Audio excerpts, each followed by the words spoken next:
I'm thinking, what is the mood of the music? So you have something exceptional, hopefully.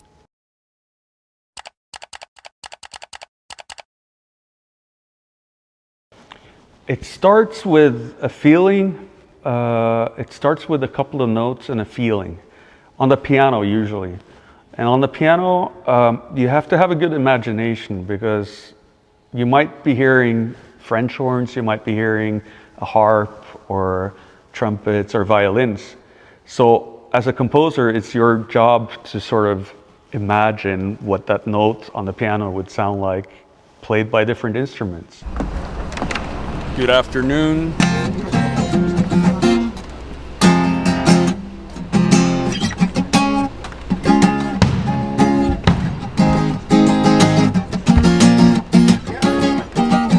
It gets quite interesting when it is.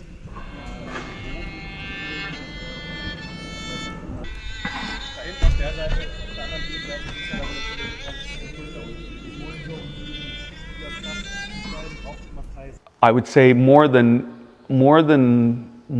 thinking about what kind of instruments would go well with it, I'm thinking, what is the mood of the music? What is the idea of it? What is it that you're trying to convey with it? And from that point on, it becomes a question of, well, what kind of instruments convey that idea? And then beyond that, what kind of dynamic do you need to convey that idea, and how does the piece need to flow in order to tell the story?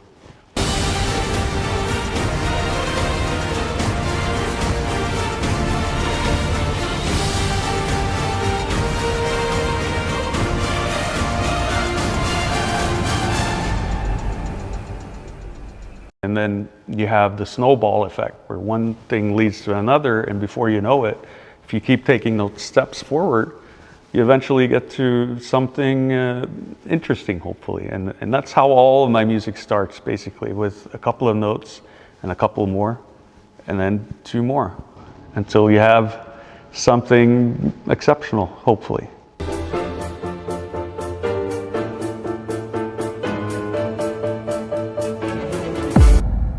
It's like Superman's fortress of solitude, you know?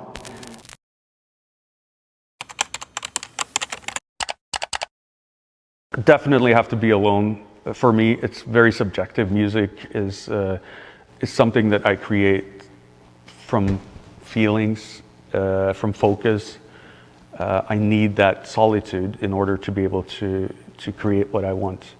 Kind of like Superman, he had his fortress of solitude, and he would go there to reset.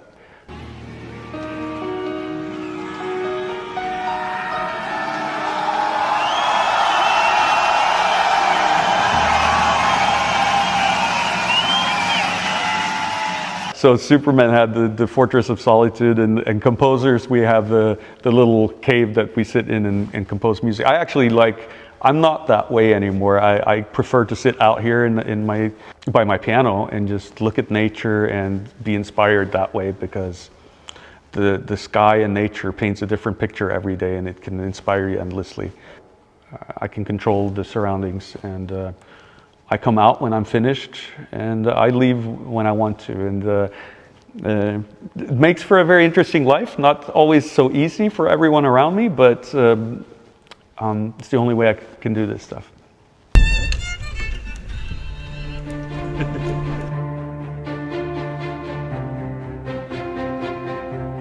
Yeah, music is the air that I breathe. It's my energy, it's my food, it's my water, it's everything. It's why I get up in the morning, and it's why I go to bed, to refresh myself so I can get up in the morning again and do it again. I need a bow.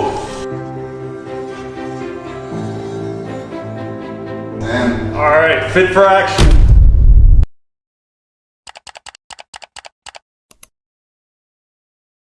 Because the music seems to speak a lot, but to condense it to one title, it's sort of going backwards again.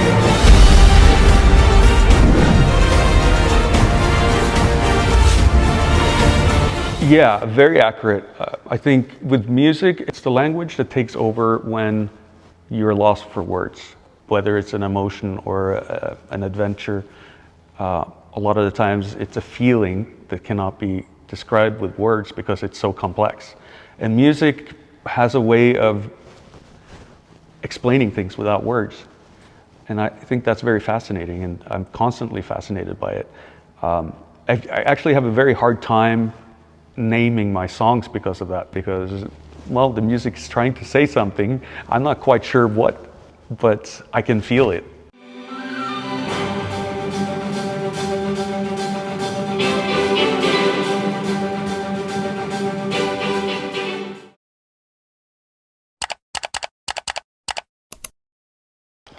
I've never really thought about that. I think the thing about music, again, it's kind of, and what makes it special is it's a journey. It's a very personal, subjective journey. You write the music because you have something to say, you know, and hopefully people will understand what you're trying to say through the music. Again, without words. So just seeing the incredible response from people around the world has been nothing short of amazing. I never expected it to ever be like that. I was quite happy in my own little world, creating music and trying to get my feelings out there, just to understand myself sometimes, you know. And to be able to partake in these Hollywood projects has been an incredible dream come true.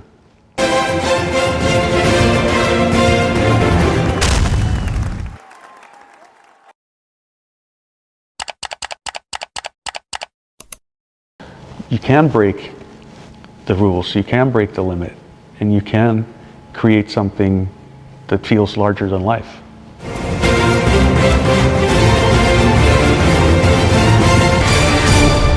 You know, the spirit of Two Steps from Hell and the music that I write, it's the exact same thing.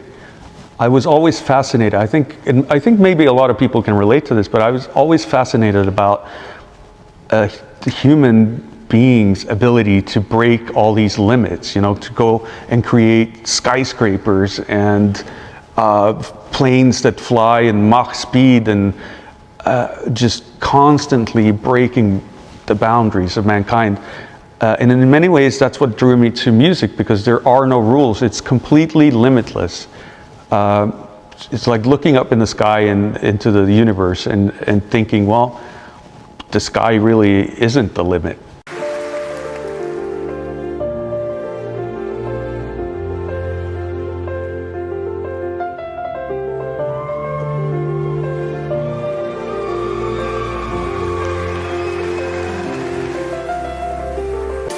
Sort of always been my mantra when writing music, and whether that was for Two Steps from Hell or for my own brand, the approach is the same. I'm trying to build something that feels larger than life and can draw you in and make you feel inspired to do the same, whatever field you were in.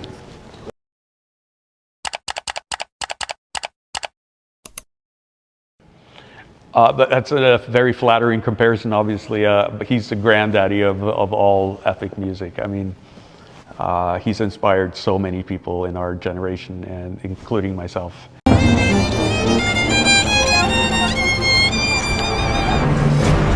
I could not be happier than to play with so many amazing musicians, and it's all just a very inspiring process, and I'm so thankful to have so many professional musicians put their heart and soul and everything into the music and try to give the audience a unique experience every night. This just it's a blessing. There's really no other word for it. So I'm just thankful to live in the same era as him and to be able to walk in his footsteps and hopefully you'll write some music that also stands on its own. So, yeah. Hi, Hans. Love you.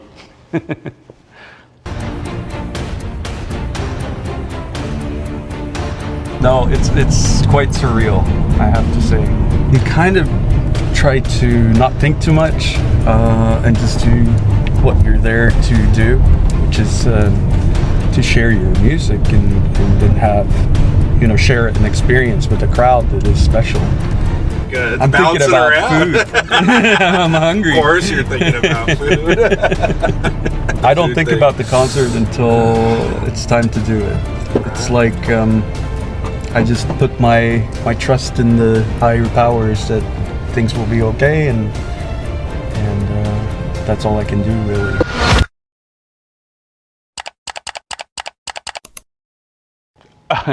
It's unbelievable.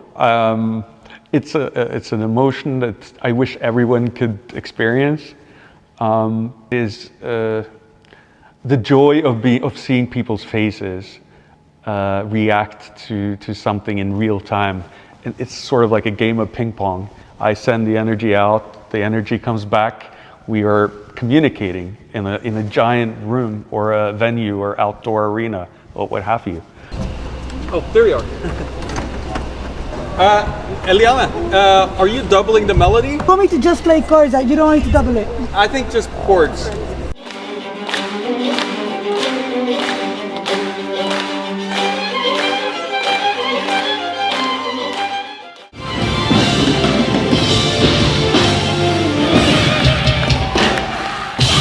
When you give a whole orchestra, a choir, a band, the music to play, every time is different. You know, it's like a sunset. Every day is different. It's a painting that changes with every occasion, and that becomes something special because that's a moment shared in time that will never ever happen again. Whereas a recording is a snapshot of time that you can repeat and repeat and repeat. It's sort of like a memory. But this is real-time creation. A concert is something that happens now, and it's very unique, very special, and can't wait to share that moment again with all of you guys.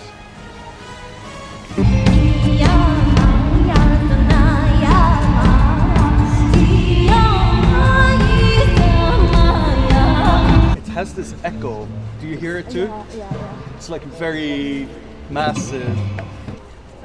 Okay, that's a wrap.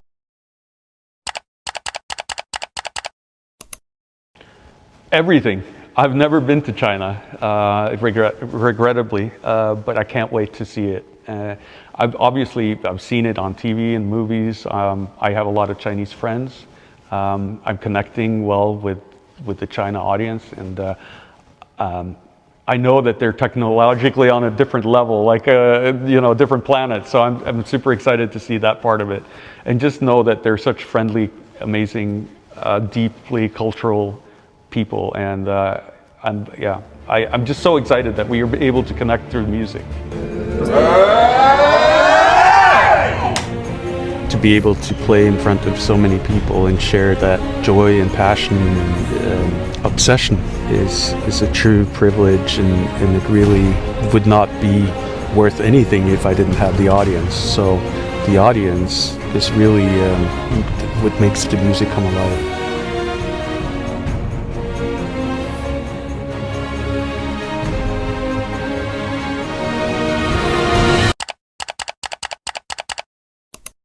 Can you teach me Chinese, please? I think I have space for one more language in here somewhere, and Chinese would be my first choice.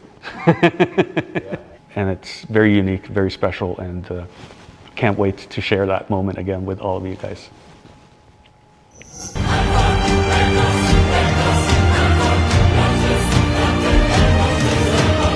Just because I understand most of the Western world, languages, and being Norwegian, we learned German in school. I know Russian and Spanish, and that covers that base. But then when you move to Asia, there's a whole new type of language, and I feel like I'm missing out on half the world that way. So I wish I really understood, so I could read the comments and be able to interact.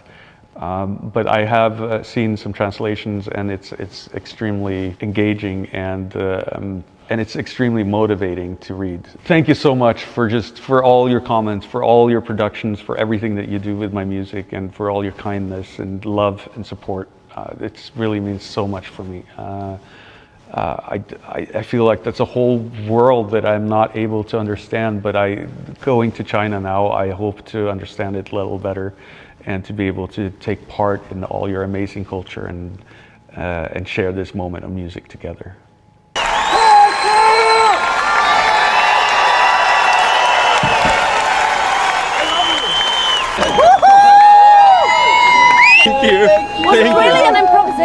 Yeah. No way. I'm just truly grateful and feel very blessed to have this life and this job, and wouldn't want to change it for anything.